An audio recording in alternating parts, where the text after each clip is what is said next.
2026 বিধানসভা নির্বাচন। তার আগে নীলবাড়ি নিজেদের দখলে রাখতে প্রস্তুতি নিচ্ছে শাসক দল তৃণমূল। এরই মধ্যে দেখা যাচ্ছে বিভিন্ন দল থেকে তৃণমূলে যোগদান করছে নেতাকর্মীরা। এবার সন্দেশখালীতে বিজেপির ভাঙন, কয়েকশো বিজেপির সক্রিয় কর্মী তৃণমূলে যোগদান করলো। বিধায়ক সুকুমার মাহাতোর হাত থেকে পতাকা তুলে নিলেন তারা। সন্দেশখালীর বেরমজুদ 2 নম্বর পঞ্চায়েতের ঘটনা। সোমবার সন্দেশখালী বেরমজুদ 2 নম্বর পঞ্চায়েতের একটি ঢালাই রাস্তার উদ্বোধন ছিল। সেই উদ্বোধনের অনুষ্ঠানে উপস্থিত ছিলেন সন্দেশখালীর বিধায়ক সুকুমার মাহাতো।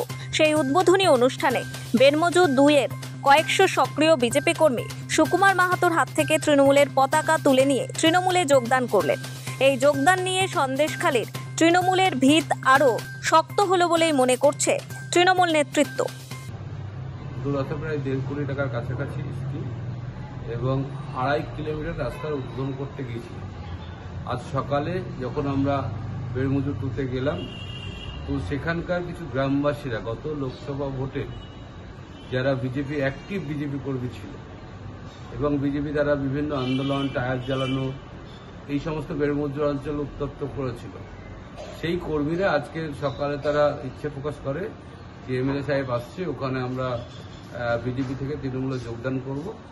এবং সেটা আজকে প্রায় 100-র উপর কর্মী সমর্থক নিয়ে এসে তারা বিজেপি থেকে তৃণমূলে যোগদান করেছে।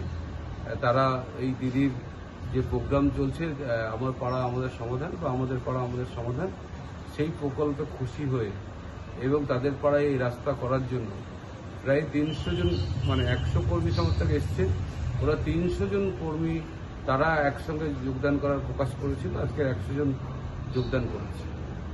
নোবেল বাংলা।